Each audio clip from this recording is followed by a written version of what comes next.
hier, on a un prospect qui nous a appelé pour la création d'un site web. Et du coup, je lui ai fait le devis et en plus, je l'ai arrangé sur ce devis. Et aujourd'hui, son retour, c'est que c'était trop cher.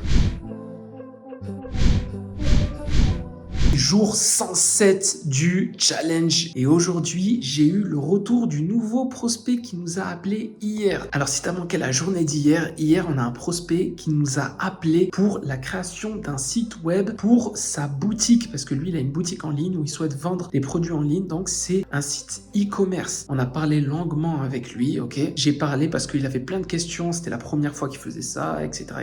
Et je lui ai donné plein de petits conseils parce que moi-même j'ai de l'expérience en e-commerce. Donc je lui ai recommandé voilà plein de trucs et tout, mais lui il était vraiment dans l'idée de déléguer à un professionnel le site internet et pas de le faire par lui-même parce que voilà il s'est dit j'ai des sous de côté, il y a moyen que je délègue ça et si je délègue ça eh bien je vais gagner en professionnalisme et du coup je vais vendre plus rapidement etc.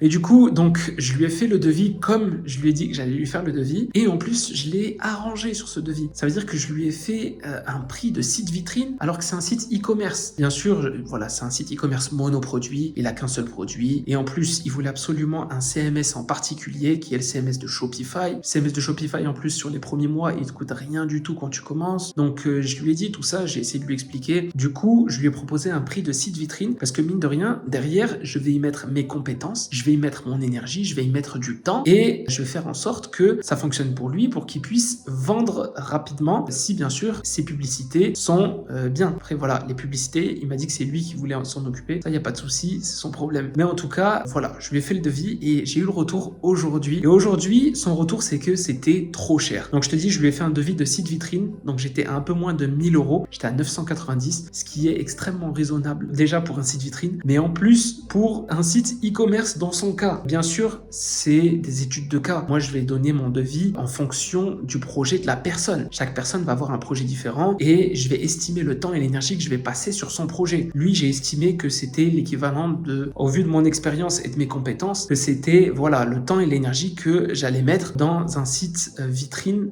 lambda. Par exemple, un site vitrine pour un cabinet d'avocat ou pour un psychologue, je vais limite mettre plus de temps et d'énergie dans ce type de site vitrine que dans son projet. Mais du coup, lui, il m'a dit non, ça lui allait pas. Et du coup, je lui ai demandé, mais alors, c'est quoi ton budget exactement? Et en fait, lui, son budget, il m'a demandé qu'il voulait quelque chose à 400 euros. 400 euros, je lui ai dit que ça n'existe pas. Je lui ai dit ça n'existe pas. Il m'a dit que si il a vu des freelances qui proposaient ce prix-là, notamment en Tunisie, au Bénin ou au Sénégal, je lui ai dit mais frérot, je te rends pas compte. Je lui ai dit ok, mais vas-y. En fait, au bout d'un moment, il faut se respecter et il faut respecter la valeur que l'on apporte à ses clients. Si tu brades tes prix, ça veut dire que tu ne respectes pas la valeur que tu donnes à ton travail. Je lui ai expliqué gentiment qu'un site internet, c'est pas uniquement l'interface qu'il voit. Un site internet, derrière, il y a la sécurité du site internet pour pas que tu te fasses hacker ou que ton site finisse hors ligne. Derrière, il y a aussi un minimum de référencement, un référencement basique, un référencement minimum pour que tu puisses avoir le minimum de trafic sur ton site. Parce que faire un site internet pour faire un site internet, c'est facile. Mais si tu travailles pas sur le trafic, il y a personne qui va visiter ton site à part ta mère et ta tante. Ça, je le dis souvent, mais les gens, ils veulent pas comprendre. Je lui ai expliqué que quand il achète une voiture, il regarde pas uniquement la carrosserie. Il faut qu'il regarde aussi le moteur, il faut qu'il regarde le contrôle technique. Est-ce que à l'intérieur, ça fonctionne? La carrosserie, elle est belle, mais si tu peux pas rouler avec, ça sert à quoi? C'est une voiture d'exposition. Bref, dans ce genre de situation, c'est simple. Soit il augmente le prix et il respecte le devis, surtout que le devis, je l'avais baissé, moi je l'ai bien arrangé déjà à la base. Soit on enlève les prestations. Je lui ai dit, il y a que ces deux solutions. Donc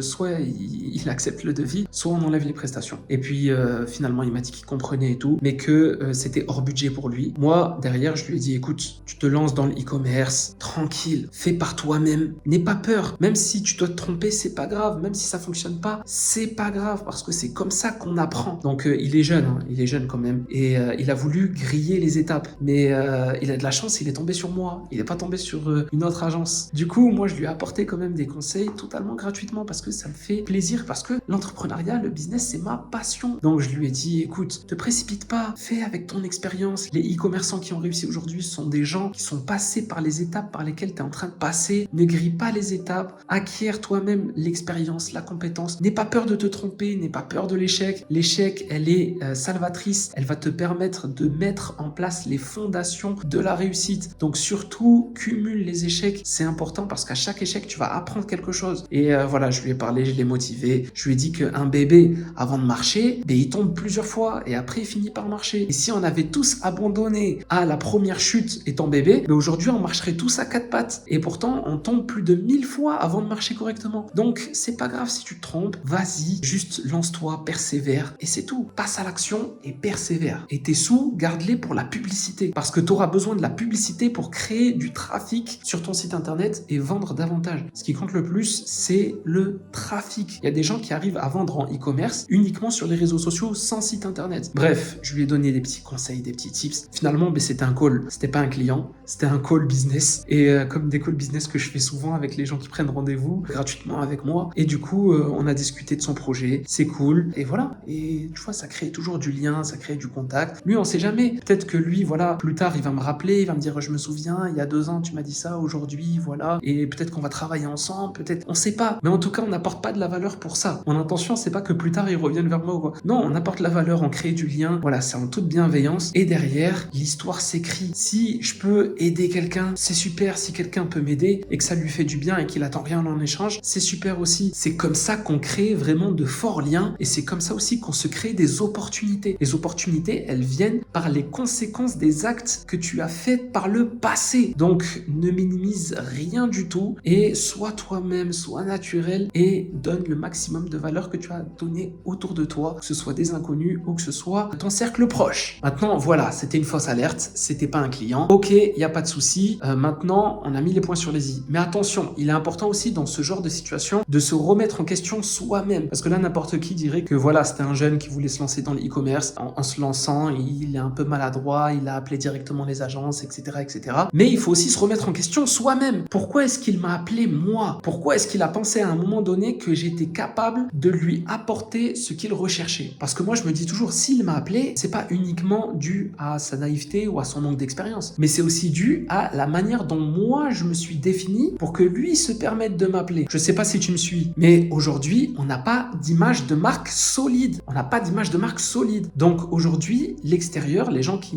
me connaissent pas, ils me prennent pour un freelancer. Ils me mettent au même niveau que les indépendants tunisiens ou sénégalais qui font ça depuis la semaine dernière. Or, moi, je fais ça depuis 2018 et j'ai une vraie expertise à proposer. Donc, ce qui vient de nous arriver là, c'est vraiment le voyant qui s'allume et qui nous dit « Ok, il est temps de créer une identité visuelle pour l'agence. Il est temps de mettre en place le logo, le site internet, les réseaux sociaux et de se définir comme étant une agence solide et nationale. » Et je te garantis qu'en se définissant comme étant une agence, là, on va gagner beaucoup plus en crédibilité, on va gagner beaucoup plus en confiance et bien sûr, on va attirer des clients beaucoup plus intéressants et beaucoup plus sérieux. Et je suis super content parce que c'est une étape importante de ce building public. C'est super important parce que c'est vraiment l'étape cruciale qui va être vraiment on va dire le premier step de la fondation d'un empire. Avant que ça devienne régional, national, européen, puis ensuite une agence peut-être qui va toucher le monde, un empire, eh bien il y a toujours ce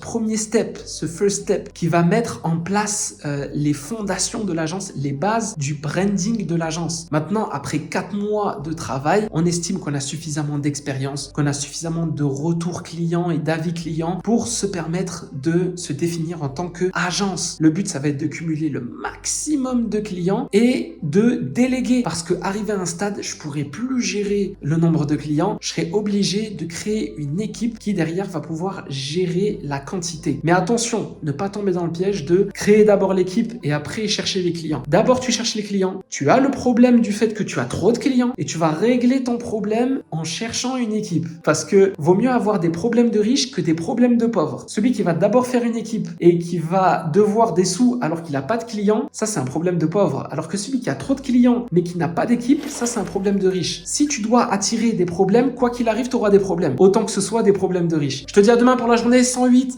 Peace!